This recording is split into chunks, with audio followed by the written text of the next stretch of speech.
You don't belong here, Martin Blake sneered, snapping his fingers at security. Within seconds, Celeste Morgan, composed, elegant, and silent, was being escorted out of the boutique like a criminal, under the cold gaze of strangers. What no one knew was that the woman they had just humiliated would return the next morning, not as a customer, but as the new owner of everything they thought she couldn't afford. Celeste Morgan walked into Elon Lux Skincare with the same quiet confidence that had carried her through boardrooms, investment pitches, and televised interviews. She was 42, statuesque, and composed, dressed in dark-washed jeans, a cream cashmere turtleneck, and Italian loafers, simple, understated elegance. Her natural curls were swept into a sleek chignon, and the only jewelry she wore was her wedding band, a diamond-cut platinum piece that shimmered subtly in the boutique lighting. She didn't need logos or labels to prove her worth, her energy said it all. And yet, to the man watching her from behind the central register, Martin Blake, the store manager, she might as well have walked in wearing a hoodie and flip-flops. From the moment she stepped through the glass doors of the boutique on Rodeo Drive, he made a judgment. It was in the slight narrowing of his eyes, the twitch of disapproval in his mouth, and the way he stiffened when she walked past the $800 entry-level moisturizer display and headed straight to the back. The premium collection, the real luxury. Celeste wasn't new to this. She'd experienced similar moments before, though it never got easier to stomach. But today was special. She wasn't just browsing or window shopping.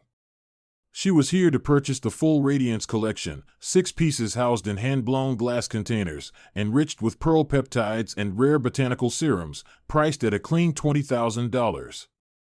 She'd done her research. She even knew the chemist who helped formulate the eye cream.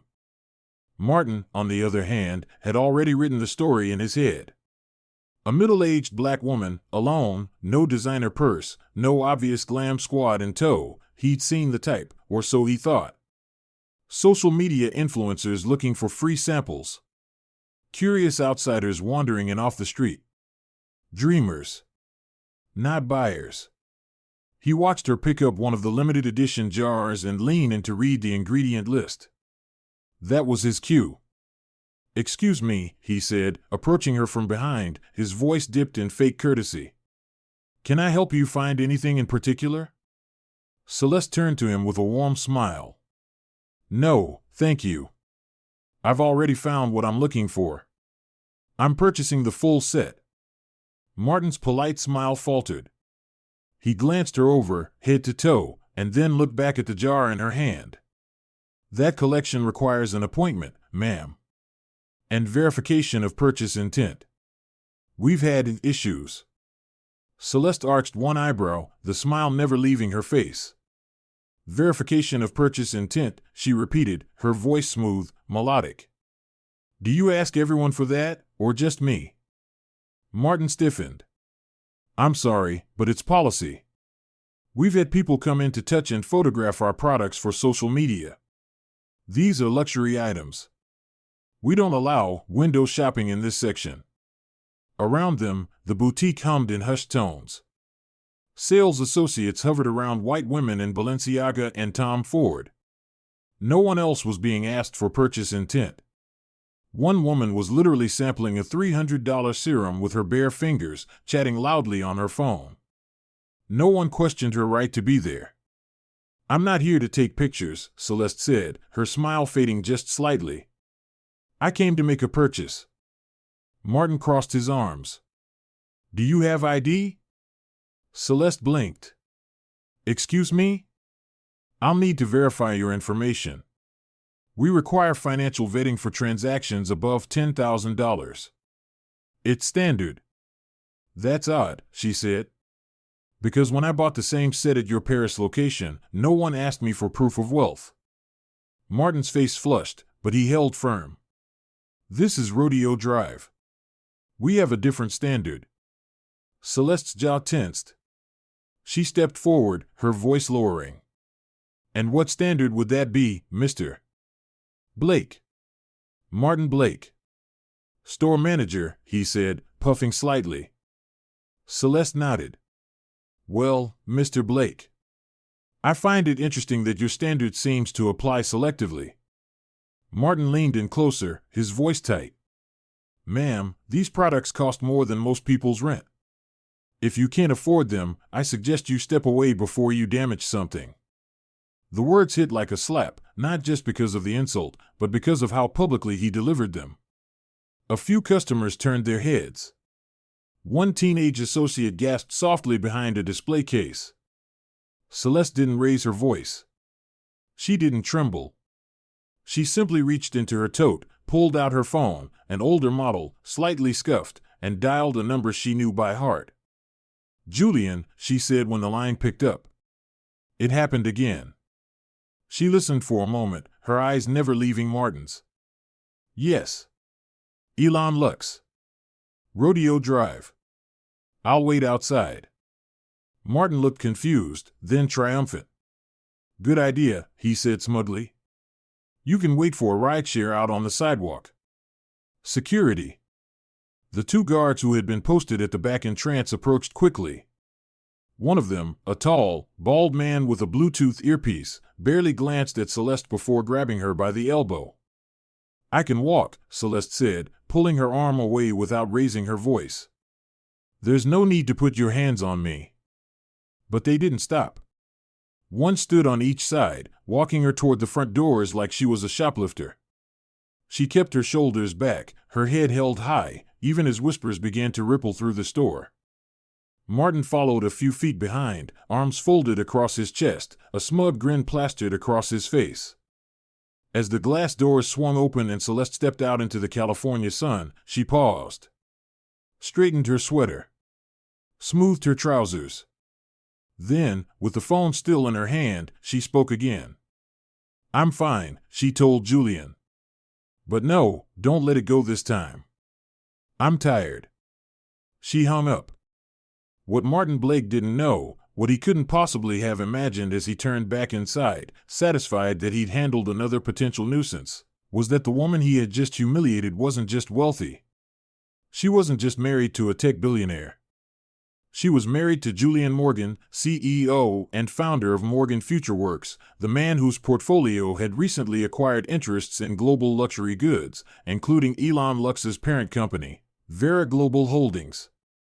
And in less than 24 hours, the little glass and gold sanctuary Martin lorded over would no longer belong to him. It would belong to her. The glass doors of Elon Lux Skincare had barely closed behind Celeste Morgan when the power dynamic of the entire building began to unravel.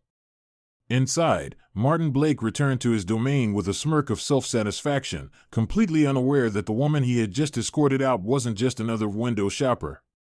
Outside, Celeste stood beneath the California sunlight, her expression unreadable, her phone still warm in her hand from the call she'd just made.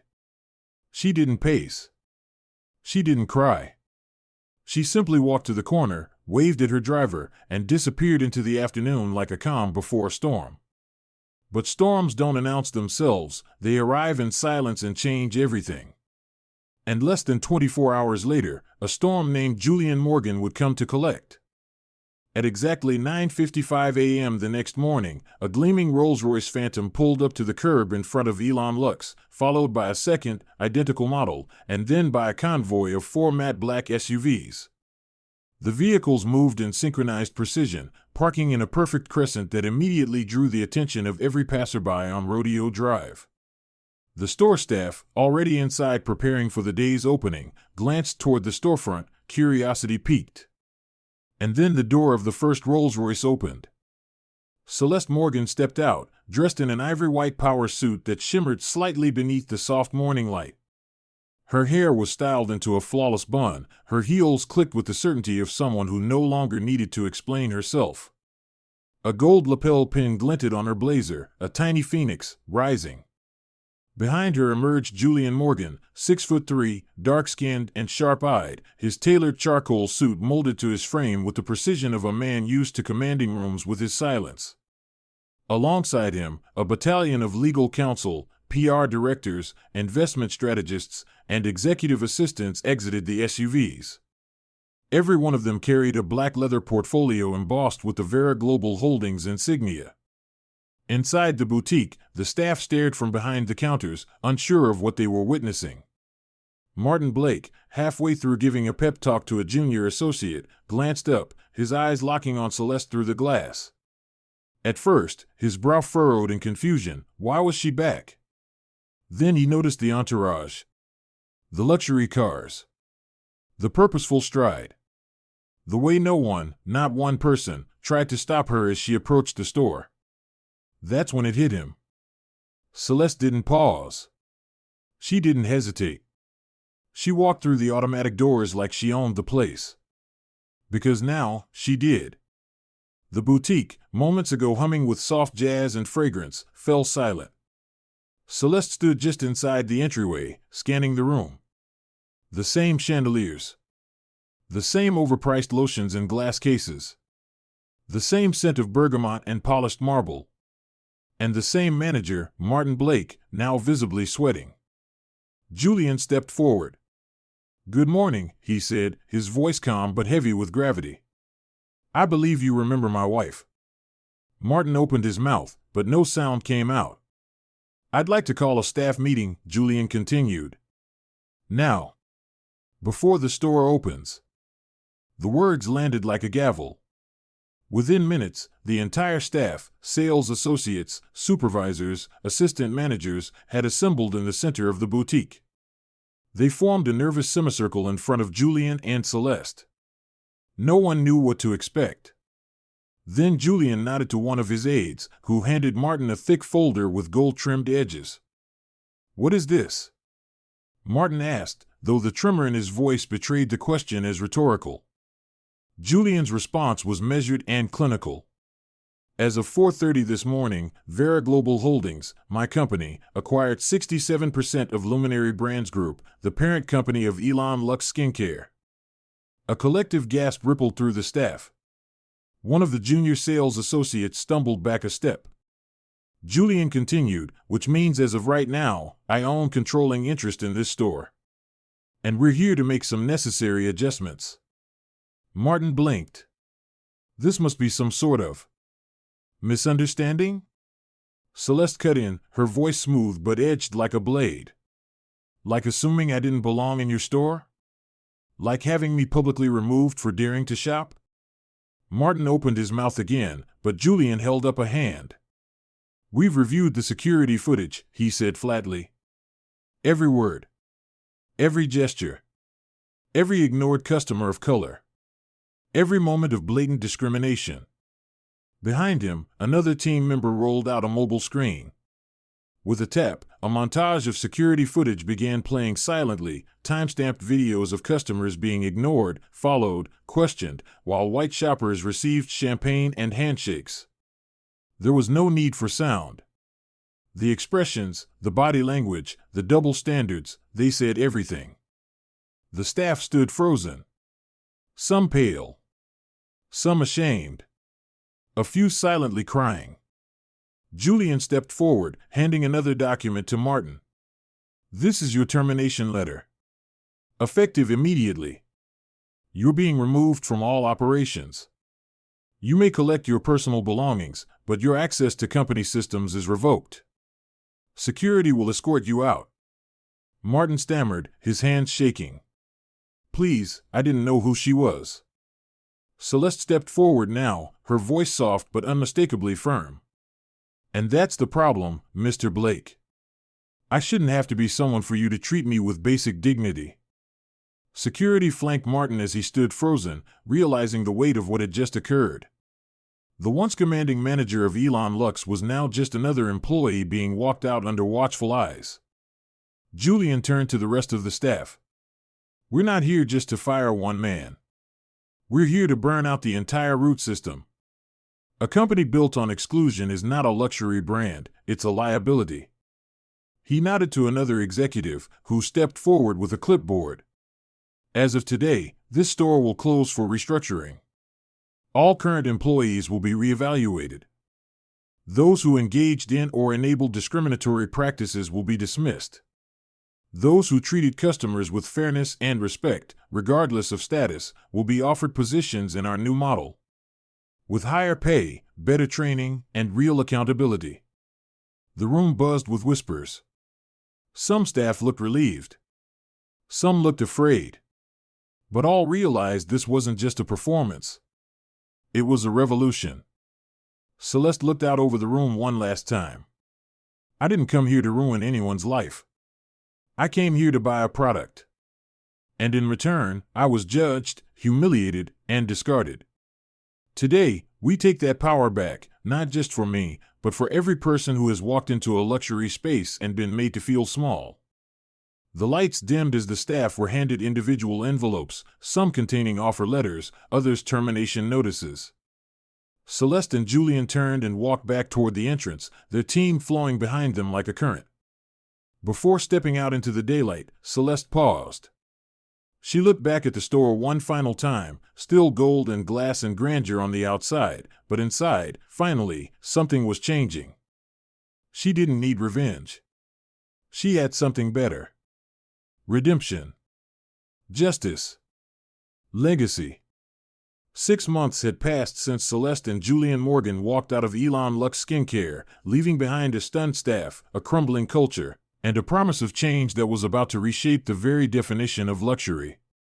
The store that once stood as a cold temple of elitism, glass walls, whispered judgments, curated exclusion, had undergone a metamorphosis. The world knew it as a quiet corporate takeover, but those who had been inside that room knew better. What happened that day wasn't just a transaction. It was a reckoning. And now, it was a rebirth. The boutique that once bore the Elon Lux name now welcomed customers beneath a new gold-lettered sign that shimmered against the Southern California sky, Oriel. Below it, a simple tagline read in brushed script, "Luxury for every soul." And true to that promise, nothing about the space inside resembled the one Celeste had been marched out of in disgrace. The marble had stayed, but the aura had changed completely. Gone were the towering counters that made guests feel small. Gone were the hushed tones and icy glances. In their place were open spaces, soft ambient lighting, inclusive imagery, and a staff that reflected the vibrancy and diversity of Los Angeles itself.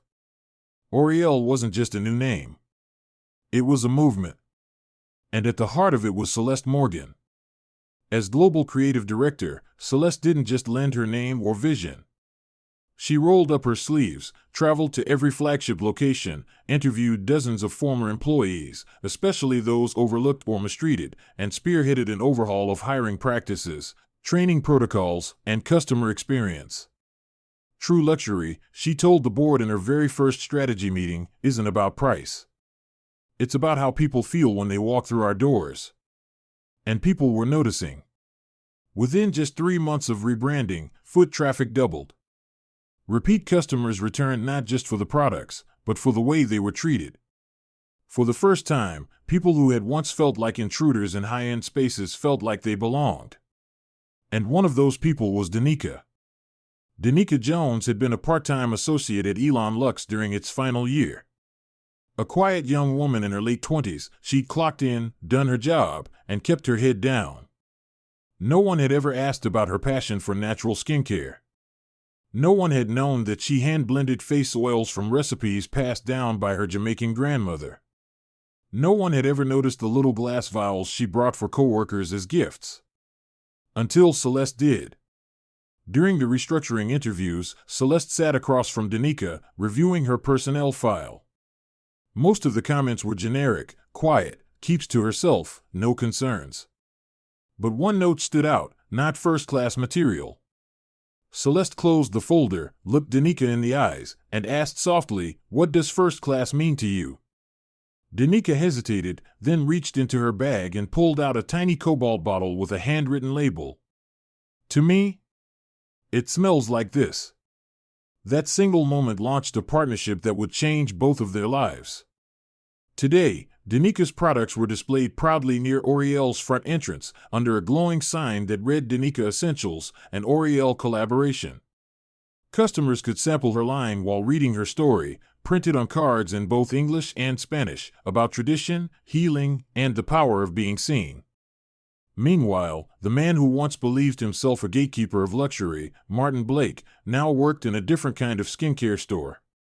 The bright red logo of Value Beauty didn't have chandeliers. Its floors weren't marble, and no one whispered about $20,000 serums. Martin stood behind the counter wearing a standard-issue red vest, scanning drugstore brands and offering coupons. He was no longer in charge. No longer admired. And every now and then, a customer would pause, tilt their head, and say, "Weren't you the guy from that video?" Martin would smile tightly, pretending not to hear. Back at Oriel, on a crisp Thursday morning, Celeste arrived early for her daily walkthrough. She didn't have to be there. She had teams. Assistants. But for her, walking the floor, speaking to guests, listening to staff, noticing the small things, was part of the mission. She adjusted a display near the skincare discovery wall, nodded at the barista preparing the new rosemary cucumber elixir, and moved toward the back of the store where a teenage girl stood alone. The girl was petite, dark-skinned, maybe 16. Her hands hovered over a shelf of products, her eyes wide with hesitation and wonder. She wore thrifted jeans, a faded hoodie, and sneakers too clean to be old. She wasn't holding a phone. She wasn't filming. She wasn't touching anything. She was just looking. Celeste watched her from a short distance, not to supervise, but to remember. She saw herself in that girl. The cautious awe. The hunger. The fear of being told you don't belong. After a moment, Celeste approached, her voice gentle. "Looking for anything in particular?" The girl startled slightly, then shook her head. "Just curious," she said softly. "You can ask questions, you know. That's why we're here." The girl glanced sideways, unsure. "I can't afford anything here. I'd just like to see what real stuff looks like." Celeste smiled. "What's your name?" "Talia," she answered.